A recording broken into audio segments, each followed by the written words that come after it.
We can get so focused when we study 1 Timothy on phrases, and we will. We're going to look at phrases. We're going to look at lines. Nobody does run-on sentences like the Apostle Paul in this book. But what happens, it's like a piece of bark. You can begin to look just at the bark and focus only on the bark. And bark comes off of a tree, so maybe you step back, you see the tree. And the further you step back, the more you begin to see what's happening. In our home, we live around trees.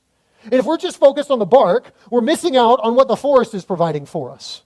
What I mean by that is we had a storm coming this past week, right? And the trees block a lot of wind for us. A lot of wind. You don't appreciate that if all you're doing is looking at the bark. Because you don't think the bark does that. The bark has a purpose, right? The trees have a purpose. The leaves have a purpose, right? What we're going to do is we're going to do both. We're going to look at the bark, and then we're going to step back and we're going to view the trees. This is how we need to interpret Scripture, especially Paul's writing.